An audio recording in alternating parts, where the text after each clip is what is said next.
Assalamualaikum. Jangan bilang assalamualaikum kepada saya non-muslim.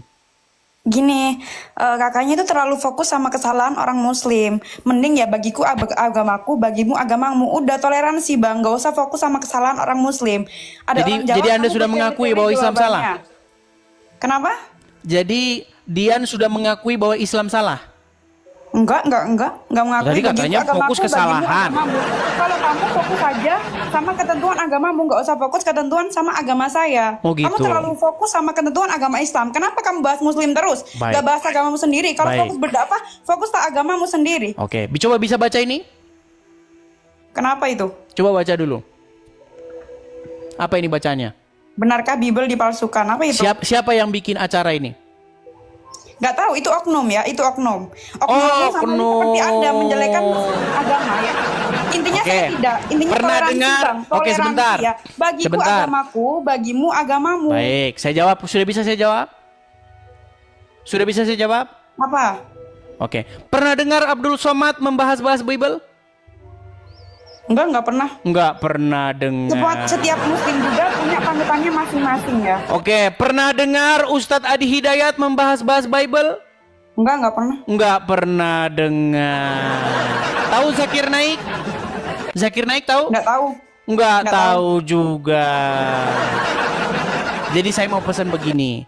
Kalau selama ini tontonanmu di TikTok itu goyang sideboard begini, Enggak. kasih donat. Atau selama ini tontonanmu di TikTok itu tentang acara Raffi Ahmad takut makan rambutan, ya memang kamu tidak tahu apa yang terjadi di tengah-tengah masyarakat. Begini Dian ya. Kenapa saya membahas agama Islam? Nih, dengerin. Satu-satunya agama di Indonesia ini yang dia itu kerjanya bahas agama orang lain itu cuma agama Islam. Enggak. Pengetahuan saya dan saya nggak pernah bahas agama lain untuk membaguskan agama saya sendiri. Iya, Biarlah orang beragama karena lain. kamu tidak tahu apa yang ada di tengah-tengah masyarakat. Ya udah, kakaknya fokus aja sama agama kakak. Terus bagaimana dengan orang-orang Islam yang membahas-bahas agama Kristen? Ya udah, biarin aja, itu dosa Terus saya mereka. sedang menjawab mereka kok dibiarin saja. Kakak, tadi kata-kata kakak aja, bagaimana seorang muslim yang berbuat ini ya udah, itu individunya masing-masing. Mau Jadi saya nggak boleh jawab. Dibiarin aja begitu, nggak boleh dijawab, biarin saja begitu. Kalau udah wataknya seperti itu, ya sudah, memang pribadinya saja. Jadi Mau agama ketika apapun Abdul itu pasti Somad bisa mengatakan membuat salah. bahwasanya di dalam salib itu ada jin kafir, berarti orang Kristen diam saja begitu. Itu oknum kakak, udah biarin aja yang Ya sudah, saya sedang menjawab oknum-oknum itu. Masing-masing. Saya sedang menjawab oknum-oknum Dengan itu. agama masing-masing, udah. Bagiku agamaku, bagimu agamamu. Nggak usah bahas-bahas agamaku, apalagi Oh, Anda menjelek-jelekan tidak agamaku. tahu, nggak ada istilah bagimu agamamu. Coba nih. Anda tahu apa tujuan Muhammad Tahu datang ini ke nggak, dunia Kak? ini? Rukun Islam ya, kok rukun Islam sih? Pancasila yang pertama aja, ketuhanan yang Maha Esa, semuanya Baik. punya Tuhan masing-masing. Tolong, semuanya punya Tuhan tolong Anda masing-masing. jangan lari ya. Tolong nanti Dian, ketika saya tunjukkan ayat ini, Anda jangan lari ya. Nih, saya tunjukkan ayat ini, tolong jangan lari. Lari. Baik, Lari paling dikeluarkan. saya tidak akan mengeluarkan Anda. Coba, Anda baca ini. Silakan. Silakan. Coba Anda baca. Ini di dalam Sunan Tirmizi nomor 2531. Apa kata Muhammad di sini, coba yuk. Rasulullah SAW bersabda, apa katanya? Coba. Saya diperintahkan untuk memerangi manusia hingga mereka mengucapkan tidak ada Tuhan yang berhak disembah selain Allah. Emang betul banget. Oke, Muhammad diperintahkan untuk memerangi manusia, betul? Selain Allah. Betul. Betul. Terus kenapa tadi kamu bilang bagimu agamamu, bagiku agamaku? Apabila mereka dengar, apabila mereka mengucapkannya, maka mereka telah menghalangiku untuk menumpahkan darah dan merampas harta mereka. Betul? Semua orang punya pendirian masing-masing, agama masing-masing. Oh, sekarang jadi begini. Kemanusiaan masing-masing, Abang. Ya, Aduh, Dian. Gimana, Dian? Cantik-cantik seperti kamu nih cocoknya kamu ganti Tuhan. Loh, kamu nggak boleh begini, kayak Dian, gitu, Bang. Dian. Toleransi. Dian, dengar ya, Dian, dengar. Kamu mengikuti Muhammad dan dia ada di dalam kubur, betul? Nggak mengikuti, itu sunnah bukan wajib. Berarti kamu bukan pengikut Muhammad. Itu hanya utusan Sudah malu Allah. dia jadi. Oh, cocok lah, memang cocok, Dian. Gini, tidak pantas. Gini, Dian, cantik-cantik Utusan seperti Allah. kamu, memang nggak pantas mengikuti orang dalam kuburan, betul? Betul. Udah nggak mengikuti, sunnah dilakukan nggak apa-apa. Dian, sekarang saya Dijelaskan tanya. nggak apa-apa. Sekarang saya tanya, Muhammad pemimpinmu nggak? Bukan, Allah. Tuhanku udah Allah Allah. pemimpinmu. Muhammad itu seseorang yang diutus oleh Allah. Berarti saya pernah dengar lagu begini. Rumah saya itu dekat sama masjid. Kalau bulan puasa diputar lagu begini. Lagunya begini. Lagunya begini ya. Muhammad nabiku, Muhammad pemimpinku. Berarti lagunya salah itu ya? Iya, salah berarti. Salah. Oke, baik. Baik. Sekarang sebagai seorang muslim, jangan dimatikan kameranya, Dian. Jangan.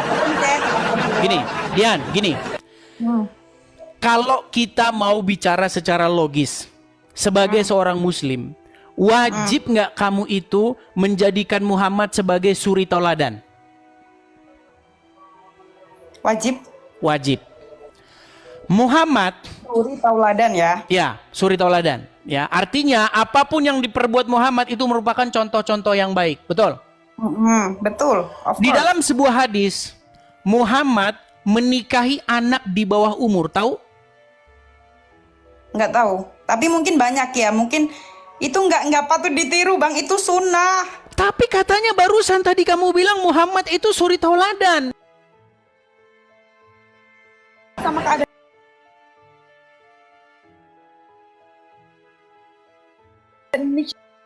Suri tauladan itu sepanjang zaman tidak memandang kondisi tertentu. Selalu yang dilakukan Muhammad itu baik, tidak pandang waktu, tidak pandang zaman, tidak pandang tempat. Setuju nggak? Kalau saya itu nggak setuju. Kalau saya kayak gitu itu ya Islam itu mengikuti zaman. Berarti tidak Kalau cocok yang- lagi Muhammad dijadikan suri tauladan. Dalam hal-hal tertentu. Kalau Anda nggak punya duit terus Anda mau poligami lagi mana? Loh, Anak di istri. dalam Al-Quran, laki-laki muslim itu berhak boleh mencari-cari istri dengan hartanya. Boleh asal dia mampu. Iya, Kalau nggak berarti, mampu ya jangan. contoh nih Dian, gini Dian. Saya muslim nih, saya ustadz nih. Oke? Saya jalan-jalan ke ke puncak, ketemu sama kamu. Dengan uang yang saya punya, bisa nggak saya jadikan kamu sebagai istri saya lagi? Kalau saya nggak gampangan, nggak mau saya. Bukan, Perasaan, menurut Boy. ajaran agama Islam, dengan uang yang saya punya, saya bisa mencari istri-istri kemana saja saya mau. Tergantung wanitanya. Kalau saya sih nggak mau. Bukan, aduh ini nggak nyambung ini si Dian ini. Gini loh, sayanya, boleh nggak di dalam agama Islam itu mencari istri-istri dengan uang saya? Tergantung Anda. Kalau Anda mau, ya terserah Anda. Bukan, Individu. ajaran agama Islam membolehkan itu nggak? Enggak. Waduh, saya tunjukkan ayatnya gimana? Mau saya tunjukkan Kenapa? ayatnya? Ya silakan. Baik, saya tunjukkan ayatnya. Aduh, sayang ini. Si Dian ini cantik-cantik tidak mengerti ajaran agama Islam ini. Aduh, sayang sekali nih, teman-teman. Sebentar ya. Nih. Ampun Bang Itu Pakar. ada di dalam surat An-Nisa. Sebentar ya. Kita bukakan surat An-Nisa. Bentar, An-Nisa 24 ya. Bentar. Kita tunjukkan ayatnya. Luar biasa ini Anda ini tidak mengerti ajaran agama Islam. Ampun Bang Pakar.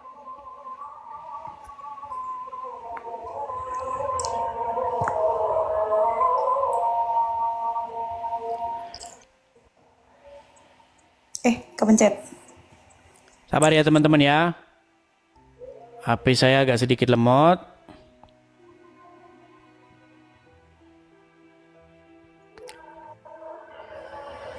Sabar teman-teman ya. Jadi selama ini tidak pernah dengar itu ya? Enggak, gimana? Tidak pernah mendengar itu. Baik, kita bukakan surat An-Nisa ayat yang ke 24. Kita bukakan surat An-Nisa ayat ke-24. Saya tampilkan di sini, saya balikkan dulu layar saya ya. Nih. Ini ya suratnya An-Nisa ayat yang ke-24. Perhatikan. Dan diharamkan juga kamu mengawini wanita yang bersuami kecuali budak-budak yang kamu miliki. Oke? Sebagai ketetapannya atasmu.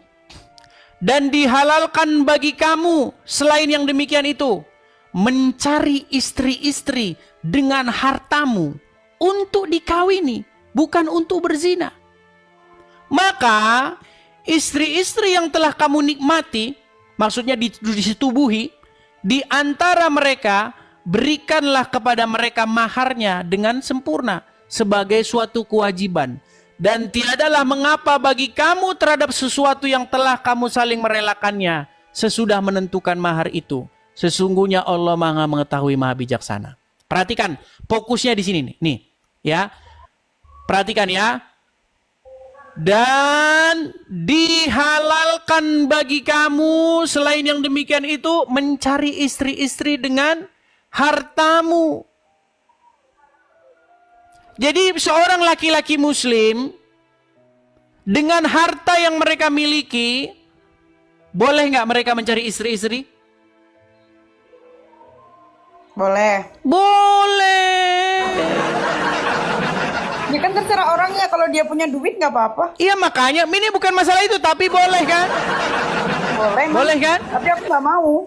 Nah masalahnya karena kamu tidak mau mengikuti ajaran Al-Quran. Padahal biasa aja. Loh, begini Dian, gini. Saya tahu di dalam hati nuranimu, kamu nggak mau diperlakukan seperti itu. Menurut ajaran agama Islam, boleh nggak perempuan tuh dikasari, istri itu dipukul, boleh nggak? Nggak boleh.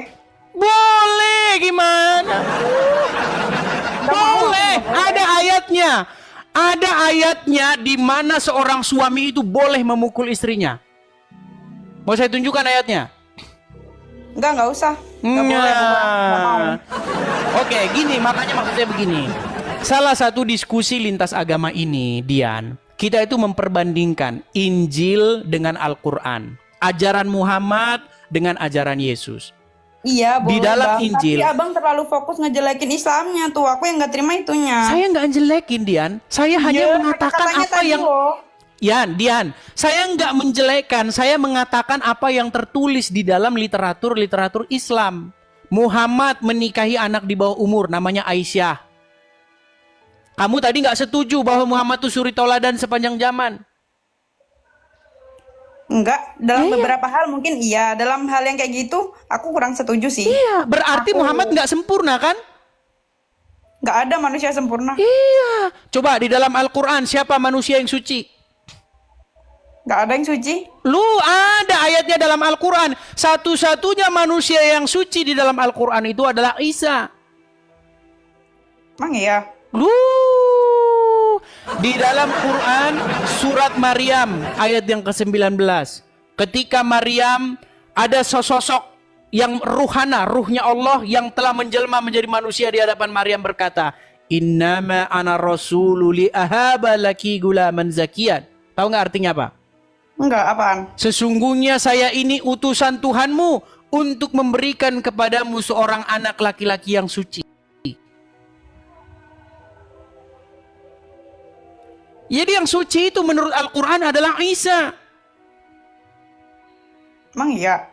Duh, makanya dia belajar agama Islam. Contoh nih, contoh. Yesus tidak pernah di dalam hidupnya membawa-bawa golok, membawa-bawa pengikutnya untuk menjarah. Nggak pernah ada. Muhammad, Anda tahu berapa kali dia melakukan peperangan? Anda tahu ghanimah, harta rampasan perang? Itu bukannya untuk ini ya, berperang melawan kebatilan ya? berperang melawan kebatilan, apakah dengan cara mengambil harta mereka? Nggak tahu kalau mengambilnya nggak tahu. No. Abdul Somad itu pernah menghitung harta rampasan perang yang didapat oleh Muhammad. Anda tahu berapa jumlahnya? Tapi kan itu juga buat rakyatnya. Buat rakyatnya dari mana? Emang dimakan sendiri? Abang nenek. Gini, Tahu. tapi gini Dian. Kita jangan yang tinggi-tinggi lah. Nanti saya khawatir kamu nggak nyambung. Begini Dian. Ampun.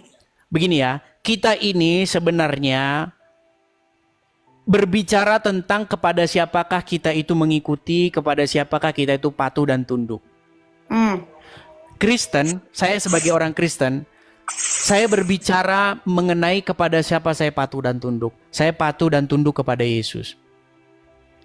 Ya saya kepada Allah. Anda tidak patuh tunduk kepada Muhammad? Enggak.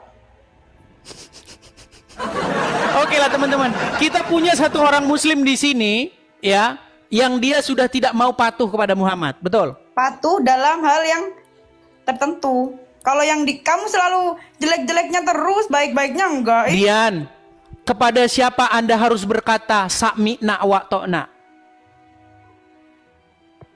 Hah? Apaan tuh? Aduh, sami'na wa ta'na nggak tahu. Kamu tidak tahu sami'na wa ta'na? Berat sudah. Selama jadi orang Islam nggak pernah tahu sami'na wa ta'na? Pernah dengar? Pernah dengar? Apa artinya sami'na wa ta'na? Enggak tahu. Artinya kami mendengar dan kami taat. Kepada Terus? siapa itu Anda harus berbuat seperti itu? Allah. Kepada Muhammad, Dian. Saya tunjukkan ayatnya. Mau saya tunjukkan ayatnya? Iya bang, astagfirullah. Arab sama Indonesia kan beda. Kamu selalu jelek-jeleknya perang gini. Dian, dengar ya. Seorang muslim itu wajib hukumnya patuh tunduk kepada seorang manusia yang bernama Muhammad. Nih ya. Iya, buat hal-hal tertentu. Baiknya tuh banyak banget loh bang. Ya, kalau nggak ada Nih, Muhammad, saya nggak ada tunjukkan Al-Quran. ayatnya kepada kamu Dian ya. Aduh, bagaimana sih kamu Dian? Dian, masa kamu menjadi orang Islam tidak tahu begini-begini ya? Nih, saya tunjukkan ayatnya. Di dalam Al-Quran. Nih. Anda harus sami'na wa ta'na kepada Muhammad. Aduh, sebentar ya. Terjemahan. Nih. Itu ada di dalam surat An-Nur ayat 51 ya. An-Nur ayat 51 artinya. Nih. Saya balikkan kamera saya dulu ya Dian ya. Nih. Lihat nih. Apa dikatakan di sini Dian? Sesungguhnya, coba baca. Jawaban orang-orang mukmin bila mereka dipanggil pada Allah dan Rasulnya agar Rasulnya. Iya, jika mereka dipanggil kepada Allah dan Rasulnya agar Rasul menghukum, menghadili di antara mereka ialah ucapan Kami apa? mendengar dan kami Kami patuh. mendengar dan kami patuh. Jadi kepada siapa Anda mendengar dan patuh? Allah dan Muhammad. Kalau Allah kata dan itu. Muhammad. Jadi nggak bisa Allah doang Dian. Allah dan Muhammad terus. Makanya di masjid-masjid pun nama Allah dan Muhammad selalu berdampingan, nggak bisa terpisahkan. Saya kasih contohnya lagi nih. Nih ya, di dalam masjid, nih, ini Allah. Muhammad, ini Allah. Nih sebentar, kurang besar gambarnya, sabar ya. Nih, saya kasih gambar yang lebih besar. Di dalam masjid-masjid pun nih. Ini siapa? Muhammad. Ini Allah. Jadi kepada siapa umat muslim itu patuh, taat dan mendengar? Kepada keduanya. Nggak bisa kepada Allah doang atau kepada Muhammad doang. Kepada keduanya. Kan Muhammad yang menuntun kita agar ajaran-ajarannya Allah itu masuk. Baik. Muhammad tuh utusan, Bang, Oke. utusan. Muhammad menuntunmu. Oke, ini saya catat nih Dian. Pertanyaan bagus. Utusan, la Oke. ilaha illallah, Oke. utusan. Muhammad menuntunmu ya. Seperti Utusan. saya juga, seperti kami orang Kristen. Yesus yang menuntun kami. Iya, sama kan? Oke, sekarang begini. Muhammad ada di mana? Di Arab. Di mana? Dikubur, betul nggak? Gak Isa ada di mana? Sebelum kita naik ke situ, saya tanya dulu. Muhammad ada di mana? Dikubur, betul? Ya kalau sekarang dikubur. Oke, berarti Anda dituntun oleh mayat dalam kubur, betul? Enggak. Bang, ada yang namanya hadis, ada yang namanya hadis sofi, ada yang... Sekarang saya tanya, Muhammad menuntun orang Islam, betul atau salah? Betul. Muhammad sudah meninggal, betul atau salah? Betul. Berarti orang Islam dituntun oleh orang yang sudah meninggal dalam kuburan, betul? Sebelum-sebelumnya pas dia hidup kan pernah hidup juga. Dia sekarang tahun 2025. Ya. Benarkah sampai detik ini Muhammad menuntun orang Islam, penuntun orang Islam? Betul. Betul. Muhammad sudah meninggal dalam kubur, betul? Betul. Berarti umat Islam dipimpin oleh orang yang sudah meninggal dalam kuburan, betul? Iya, tapi kan dulu-dulunya sanat-sanatnya masih ada, Bang. Nah, begini Dian, bedanya kita begini. Selama saya mengkaji, mendalami agama, saya sadar kenapa saya mau jadi orang Kristen, Dian. Karena saya tidak mau menyerahkan hidup saya dipimpin oleh orang mati. Saya hanya mau dipimpin oleh yang hidup, yaitu Yesus. Apa kata Yesus? Akulah jalan dan kebenaran dan hidup. Makanya dipimpin datang kepada Yesus. Pemimpin yang sejati itu adalah Yesus yang memimpin kita kepada hidup. Bukan orang dalam kuburan, Dian. Enggak juga. Loh, sekarang bagaimana logikanya kita mau menuju kepada hidup tapi kita dipimpin oleh orang mati di kuburan? Bagaimana logikanya kita mau ke surga tapi dipimpin oleh orang dalam kuburan? Agama nih kalau nggak ada yang nuntunnya nggak jadi. Betul, makanya kita ini berbicara. Ada kalau Nabi Muhammad itu nggak diturunkan. Dian, kita ini bicara mengenai siapa yang menuntun kita kepada hidup yang kekal, betul nggak? Apakah kamu percaya dengan hidup yang kekal? Apakah kamu percaya dengan kehidupan setelah kematian? Percaya. Oke, kalau kamu percaya, maka tujuan kita ini sebenarnya sama-sama ke sana, kepada hidup yang kekal, betul nggak? Menyembah Allah tujuan kita. Iya, tujuannya kan kepada hidup yang kekal, betul? Nah sekarang saya tanya sama kamu, bagaimana kamu bisa menuju kepada hidup yang kekal sementara yang memimpin kamu itu bukan orang yang menuju kepada hidup yang kekal, tapi orang yang menuju ke kuburan? Enggak, menuntun. Nanti kan ada ketemu Nabi Muhammad juga di sana. Dian, Muhammad itu di dalam Al-Quran tidak tahu apa yang akan diperbuat terhadap dia dan juga terhadap pengikutnya. Tidak tahu-tahu lah. Ini makanya masih pantasan kamu masih jadi orang Islam, Dian. Nih, saya tunjukin ayatnya. Sampai mati pun Islam. Gimana? Sampai mati pun Islam. Iya, ini bukan masalah. Iya, memang namanya sekarang kan belum. Gini loh, Dian. Memang nggak semudah itu. Belum, nggak mau. Nggak semudah itu memang. Tapi kan lama-kelamaan nanti kan kamu juga mengerti. Masih lama-kelamaan nggak mau. Ya, karena sekarang kan kamu belum tahu. Coba nih, Dian. Apa di sini dikatakan? Katakanlah, aku bukanlah Rasul yang pertama di antara Rasul-Rasul. Dan aku tidak mengetahui apa yang akan diperbuat terhadapku dan juga terhadapmu. Jadi Muhammad tahu nggak apa yang akan diperbuat terhadap dia menurut ayat ini, Dian? Di hari akhir. Coba ya, Dian ya. Katakanlah, kul. Ya, aku bukanlah Rasul yang pertama di antara Rasul-Rasul. Dan aku tidak mengetahui apa yang akan diperbuat terhadapku dan pula terhadapmu. Ini Muhammad nih, nggak tahu dia apa yang akan diperbuat terhadap dia. Tergantung amal masing-masing, tergantung amalnya masing-masing. Bukan begitu juga dia. Bukan begitu ya, iya begitu. Anda tahu cerita bagaimana ketika Muhammad ditanya apakah dia pasti masuk surga atau tidak? Kenapa? Iya terus. Ketika Muhammad ditanya apakah dia masuk surga atau tidak, apa jawaban dia? Tahu nggak? Nggak, apa tuh?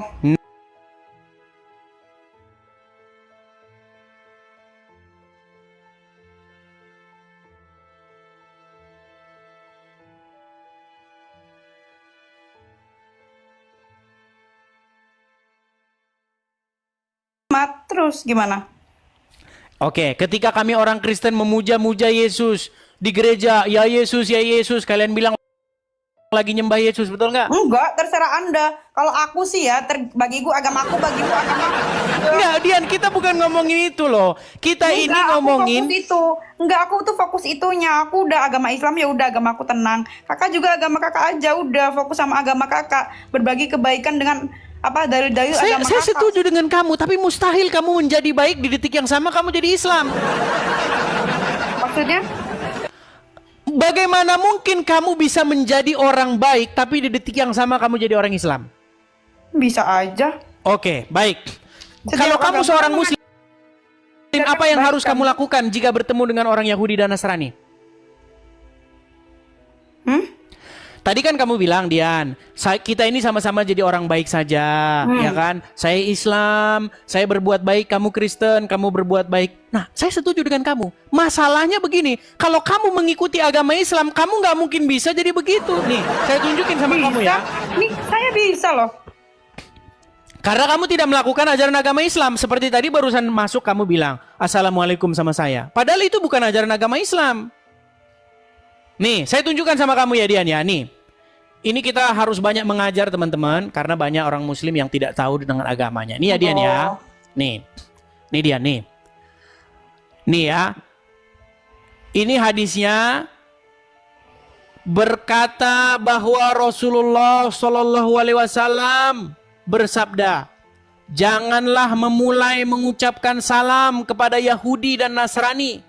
Jika kalian bertemu dengan mereka di jalan, maka persempitlah jalan mereka. Saya tambahin lagi hadisnya. Nih, ini banyak hadisnya ya. Jadi intinya ketika kamu bertemu dengan orang Yahudi atau orang Nasrani di jalan, kamu harus mendesak mereka itu ke jalan yang sempit. Jika kamu seorang Muslim. Sekarang saya tanya sama kamu Dian, bagaimana mungkin kamu bisa menjadi seorang Muslim tapi di detik yang sama kamu ngelawan Muhammad? Nah, ngelawan. Oke, sekarang kalau kamu ketemu dengan orang Yahudi atau Nasrani, apa yang harus kamu lakukan? Bang, hadis itu ya ada yang sahih, ada yang enggak, macem-macem bang. Oh, jadi mau palsu-palsuin hadis nih. Enggak malsuin ya, ngasih tahu. Oke, sekarang saya tanya sama kamu sebagai Bang, kamu banget ngejat nih ketika abangnya. kamu jadi orang Islam, kalau kamu ketemu orang Yahudi dan Nasrani, kamu harus berbuat apa? Ya udah diem dah. Berarti kan yang nonton juga Bukan banyak yang diem, Islam. Ya, Dian. Kamu kalau ketemu Yahudi dan Nasrani, harus kamu desak mereka itu ke jalan yang sempit. enggak juga. Ngapain? Ini loh ini. Jika kalian bertemu dengan mereka di jalan, maka Enggak, ini persempitlah salah jalan pengertian mereka. tuh. Betul. Betul. Enggak. Salah pengertian tuh. Waduh, dia melawan ajaran agamanya sendiri. Aduh, Enggak. Dian. Yang penting bagiku agamaku, bagimu agamamu. Udah bang, intinya. Masalahnya begini Dian, kamu mengklaim dirimu sebagai seorang Enggak muslimah. mengklaim. Enggak juga. Oke, kalau kamu seorang muslimah yang sejati, apa yang harus kamu lakukan jika bertemu dengan Yahudi dan Nasrani? Hah? Ya udah Pura-pura diem. nggak tahu kan? Menyapa tuh. Nggak boleh. Sebagai nggak boleh orang apa-apa. Muslim, kalau kamu ketemu orang Yahudi, orang Nasrani di jalan, kamu harus mendesak mereka ke jalan yang sempit. Sesuai dengan ajaran Muhammad. Makanya saya bilang Dian, nih saya punya background Enggak. bagus nih. Saya punya background bagus, sebentar nih. Nih ya background saya nih. Backgroundnya kebanyakan jelek-jelekin Islam mulu. Mustahil seseorang menjadi Muslim tapi di saat yang sama tidak memusuhi Yahudi dan Nasrani. Mustahil. Bagaimana kamu Islam tapi kamu nggak memusuhi Yahudi dan Nasrani? Enggak, kalau aku dalam hal kemanusiaan sih ngapain? Makanya itu Dian, di hatimu sebenarnya bukan Islam lagi. Enggak, Islam. Di Assalamualaikum. dalam Al-Quran, nah, lari sih dia. Yohanes pasal 3 ayat 1 sampai selesai. Percakapan dengan Nikodemus. Adalah seorang Farisi yang bernama Nikodemus, seorang pemimpin agama Yahudi. Ia datang pada waktu malam kepada Yesus dan berkata, "Rabi, kami tahu bahwa engkau datang sebagai guru yang diutus oleh Allah, Sebab tidak ada seorang pun yang dapat mengadakan tanda-tanda yang engkau adakan itu, jika Allah tidak menyertainya. Yesus menjawab katanya, Aku berkata kepadamu, sesungguhnya jika seorang tidak dilahirkan kembali, ia tidak dapat melihat kerajaan Allah. Kata Nikodemus kepadanya, Bagaimanakah mungkin seorang dilahirkan kalau ia sudah tua? Dapatkah ia masuk kembali ke dalam rahim ibunya dan dilahirkan lagi? Jawab Yesus, Aku berkata kepadamu, sesungguhnya jika seorang tidak dilahirkan dari air dan roh, ia tidak dapat masuk ke dalam kerajaan Allah. Apa yang dari daging adalah daging, dan apa yang dari roh adalah roh. Janganlah engkau heran karena aku berkata kepadamu, kamu harus dilahirkan kembali. Angin bertiup kemana ia mau dan engkau mendengar bunyinya, tetapi engkau tidak tahu kemana ia datang atau kemana ia pergi. Demikian halnya dengan tiap-tiap orang yang lahir dari roh. Nikodemus menjawab katanya, Bagaimanakah mungkin hal itu terjadi? Jawab Yesus, Engkau adalah pengajar Israel dan engkau tidak mengenal hal-hal itu? Aku berkata kepadamu, sesungguhnya kami berkata-kata tentang apa yang kami ketahui dan kami bersaksi tentang apa yang kami lihat. Tetapi kamu tidak menerima kesaksian kami. Kamu tidak percaya bahwa waktu aku berkata-kata dengan kamu tentang hal-hal duniawi, bagaimana kamu akan percaya kalau aku berkata-kata dengan kamu tentang hal-hal surgawi? Tidak ada seorang pun yang telah naik ke surga selain daripada Dia yang telah turun dari surga, yaitu Anak Manusia. Dan sama seperti Musa meninggikan ular di padang gurun, demikian juga Anak Manusia harus ditinggikan, supaya setiap orang yang percaya kepadanya beroleh hidup yang kekal. Karena begitu besar kasih Allah akan dunia ini, sehingga ia telah mengaruniakan anaknya yang tunggal, supaya setiap orang yang percaya kepadanya tidak binasa, melainkan beroleh hidup yang kekal. Sebab Allah mengutus anaknya ke dalam dunia bukan untuk menghakimi dunia, melainkan untuk menyelamatkannya oleh Dia. Barang siapa percaya kepadanya, ia tidak akan dihukum. Barang siapa tidak percaya, ia telah berada di bawah hukuman, sebab ia tidak percaya dalam nama Anak Tunggal Allah. Sebab ia tidak percaya pada nama Anak Tunggal Allah. Dan inilah hukum itu. Terang telah datang ke dalam dunia, tetapi manusia lebih menyukai kegelapan daripada terang, sebab perbuatan mereka jahat. Sebab barang siapa berbuat jahat, membenci terang dan tidak datang kepada terang itu, supaya perbuatannya yang jahat itu tidak nampak. Tapi barang siapa melakukan yang benar, ia datang kepada terang supaya menjadi nyata bahwa perbuatannya dilakukan dalam Allah. Sesudah itu Yesus pergi dengan murid-muridnya ke tanah Yudea dan diam di sana bersama-sama mereka dan membaptis. Akan tetapi Yohanes pun membaptis juga di Ainon dekat Salim, sebab di situ banyak air dan orang-orang datang ke situ untuk dibaptis. Sebab pada waktu itu Yohanes belum dimasukkan ke dalam penjara. Maka timbullah perselisihan di antara murid-murid Yohanes dengan murid seorang Yahudi tentang penyucian. Lalu mereka datang kepada Yohanes dan berkata kepadanya, Rabi, apa orang yang bersama dengan engkau di seberang sungai Yordan dan yang tentang dia engkau telah memberi kesaksian, dia membaptis juga dan semua orang pergi kepadanya? Jawab Yohanes, tidak ada seorang pun yang dapat mengambil sesuatu bagi dirinya kalau tidak dikaruniakan kepadanya dari surga. Kamu sendiri dapat memberi kesaksian bahwa aku telah berkata, aku bukan Mesias, tetapi aku diutus untuk mendahuluinya. Yang empunya mempelai perempuan ialah mempelai laki-laki, tetapi sahabat mempelai laki-laki yang berdiri dekat dia dan yang mendengarnya sangat bersukacita mendengar suara mempelai laki-laki itu. Itulah sukacitaku, dan sekarang sukacitaku itu penuh.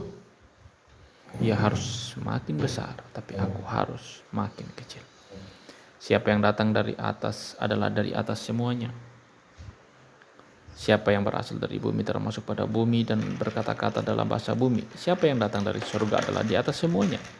Ia memberi kesaksian tentang apa yang dilihatnya dan yang didengarnya, tetapi tak seorang pun menerima kesaksiannya. Siapa menerima kesaksiannya? Ia mengaku bahwa Allah adalah benar. Sebab siapa yang diutus Allah, dialah yang menyampaikan firman Allah. Karena Allah mengaruniakan rohnya dengan tidak terbatas. Bapa mengasihi anak dan telah menyerahkannya segala sesuatu kepadanya. Barang siapa percaya kepada anak, ia beroleh hidup yang kekal. Tetapi barang siapa tidak taat kepada anak, ia tidak akan melihat hidup. Perhatikan, saya ulangi lagi ya. Barang siapa percaya kepada anak, ia beroleh hidup yang kekal. Tetapi barang siapa tidak taat kepada anak, ia tidak melihat hidup, melainkan murka Allah tetap ada di atasnya. Wow, teman-teman, luar biasa firman Tuhan ini. Biarlah firman ini menjadi berkat bagi kita. Tuhan memberkati kita semua. Amin.